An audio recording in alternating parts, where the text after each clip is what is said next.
Hey, hello everybody. Welcome to my advanced tech presentation. Today I'll be going over Hyundai Motor Group's CVVD technology. So what is CVVD? CVVD is continuously variable valve duration. The last term duration is important.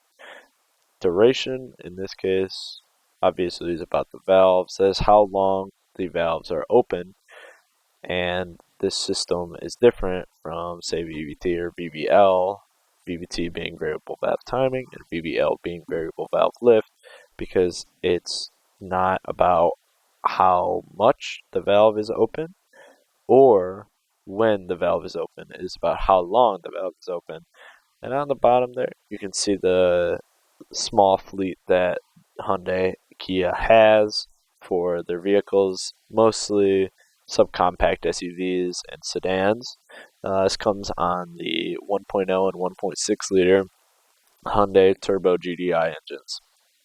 So, CVVD versus VVT and VVL. So as mentioned before, VVT stands for variable valve timing, and it adjusts when the valves are open in comparison to the four-stroke cycle. So how does CVVD stack up with this? You are opening the valves for longer, which allows more air in and less air in when needed. So compared to VVT, rather than adjusting when the air comes in, whether it be advanced, normal, when it's supposed to, or delayed, with the valve duration, you can adjust actively how much air gets into the cylinder in order to maximize economy. Now, with VVL, you have variable valve lift. So all this is doing is changing how much the valve opens. It can open lesser or it can open more, depending on where the variable valve lift is and needs to be. With CVVD, the very similarly to VVT, you get the same effect. You get more economy and performance through letting in more air through a longer duration. The thing with common VVT systems and variable valve lift systems, VVL, is that those two tend to be oil pressure controlled, with VVT having phasers that are controlled with oil pressure and can adjust through oil pressure regulation, and variable valve lift, which is usually controlled by pumping oil into rocker arms in the valve train.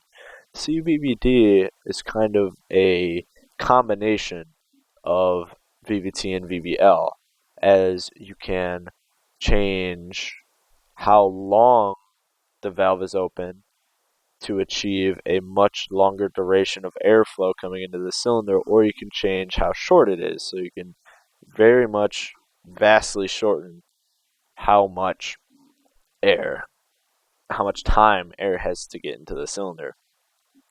So, as you can tell from this slide here, it's a whole lot of information. With CVVD, the system is very much different than VVT or VVL. With CVVD, you have a traditional timing chain driven camshaft, but the camshaft is pinned into the CVVD assembly, which can be driven left or right, as you can see there by the CVVD actuator. This actuator rotates a worm gear, which is geared onto the assemblies for the CVVD, which will move left and right. With the camshaft, that pin that goes through and the camshaft and attaches to the inside of the CVVD assembly, that allows the camshaft to remain stationary when the assemblies are moving.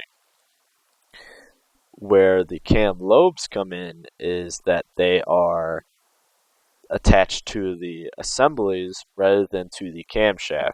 So if you pulled apart the camshaft on one of these, you can pull the cam lobes off, and you can pull those CVVD assemblies off, apart, to see the internal components of them and see a pin going through the camshaft. And a little pin that the cam lobes are slotted to. So, like I said, it's a traditional chain-driven system, much like almost virtually every modern vehicle. And as you can see there on the bottom, the very bottom, bottom left, you can see what happens when the assembly is offset one way or another. As you can see there below that, you can see the change in speed, with blue being the cam lobe and purple being the cam shaft, because like I said, they rotate separately from each other in this system.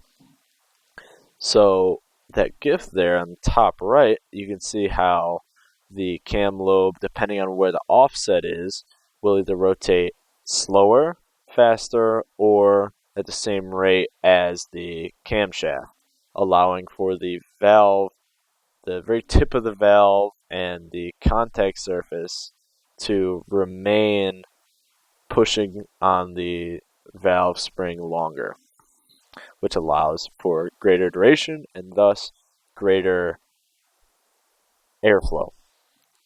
Same goes for when the cam lobe is rotating quickly, is when that lowers your duration, so you get less valve open time and less airflow. So here are some codes related to this system. This system, they're pretty much set. They have a whole bunch of codes. Most of it is about the motor. So for the most part, when there's an issue, the motor is what's going to be setting a code or the correlation.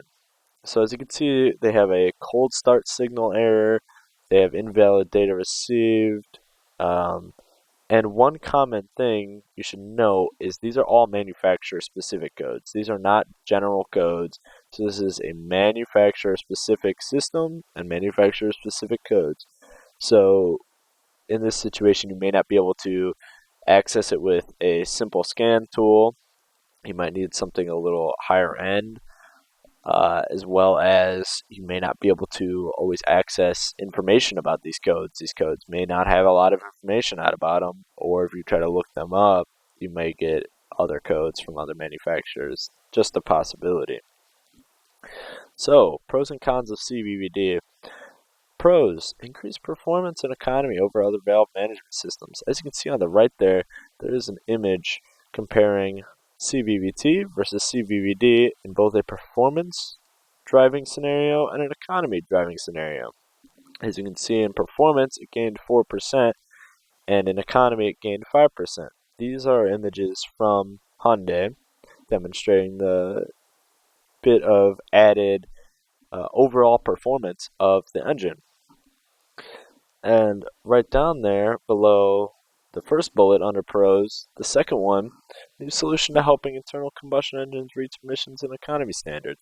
That's been an ongoing problem with internal combustion engines, is reaching the very strict emission standards, and this can help.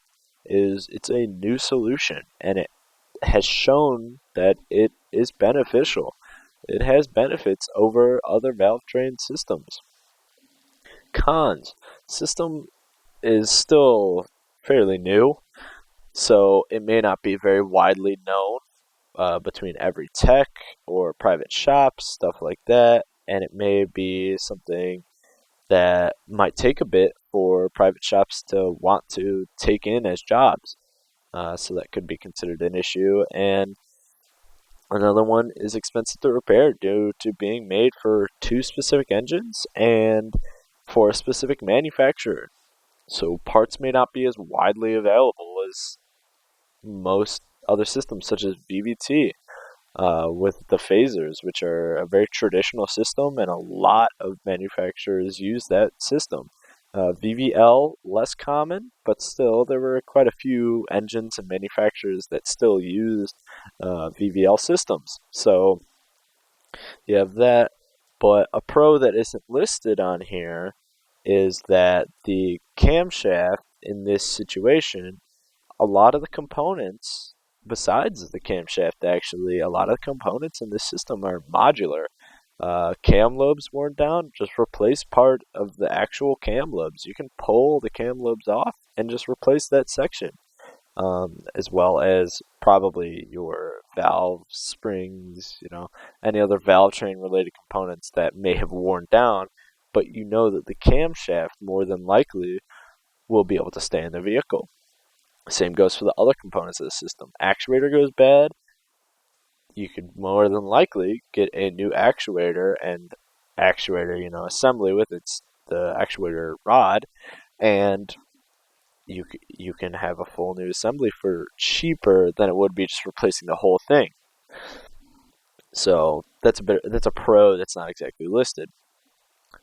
So the future of CVVD, it's I can't say, what exactly it will look like, because in 2019, in the debut article for this system, Hyundai did say that they were going to try to add it to a hybrid system, which is interesting, combining this technology, which increases emissions in engines, with electric, an electric hybrid vehicle. Could be an interesting sight to see. Really good emissions from the engine, really good performance, and you get the hybrid electrical system. Um, Hyundai has already widened their range of vehicles with CVVD. In 2019, in that same article I just mentioned, the 2020 Sonata was the only vehicle with this in the 1.6 turbo. Now they have a few vehicles, though still a small fleet, with this engine and this technology. It's showing that Hyundai may be willing to expand um, their putting this technology on other engines or other vehicles, stuff like that. Um, and then that comes to the last bullet point. They've already added it to the 1 liter engine.